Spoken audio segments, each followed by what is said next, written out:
અમદાવાદને ઉત્તર ઓવડાના Sardar Patel SP ring road પર વૈષ્ણોદેવી જંકશનથી ઝુંડાલ ક્રોસ રોડ વચ્ચે ત્રાગડ અંડરપાસ પાણી ભરાતા 3 દિવસથી બંધ હતો, જેનાથી સરખેજ ગાંધીનગર એસજી હાઈવે ઉપર ભારણ વધતા પીક અવર્સમાં લાખો વાહન ચાલકો ટ્રાફિક જામમાં ફસાઈ પડતા હતા. તો ત્રાગડ અંડરપાસમાં પાણી ભરાવાથી સ્થાનિકોને ભારે હાલાકી પડી હતી. તો ઓવડા દ્વારા ટેમ્પરરી પાઇપ મૂકીને મેઇન હોલમાંથી પાણી કાઢવામાં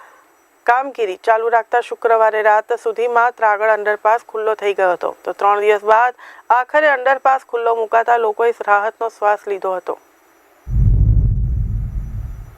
કે ત્યાં પાણી આવવાનું કારણ એ છે કે ભારે વરસાદ ગાંધીનગરની આસપાસનું જે ડેવલપમેન્ટ આ જે ગામ છે, બધા અડાલત છે, જમિયતપુરા છે, ઝુંડાલ છે કે ખોરજ ગામ છે, એની જે જગ્યાઓ છે તેમાં ટીપી સ્કીમમાં જે ડેવલપમેન્ટ થયું, નેચરલ વોટરવેઝ ઓબ્વિયસ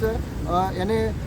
અવરોધ ઊભો થયો હોય અને એના કારણે પાણી આ તરફ નેચરલ ઢોળાવ હતો. સાથે સાથે રેલવેના ટ્રેક હતા, ટ્રેકની બાજુમાં જગ્યા જે હોય એ ટ્રેકના આરઓયુમાંથી પાણી અંડરપાસ તરફ આવેલું હતું અને એ અંડરપાસમાં પીપોલ્સ દ્વારા ભરાવવામાં આવ્યું હતું, જેને અત્યારે હાલમાં આપણે 60 કલાકના સમય દરમિયાન ઓડા એટલે કે અમદાવાદ શહેરી વિકાસ સત્તામંડળ તથા અમદાવાદ મ્યુનિસિપલ કોર્પોરેશનની ટીમ દ્વારા, અધિકારીશ્રીઓ દ્વારા તેમજ આ જે અમદાવાદ ઓડા રિંગ રોડ છે એ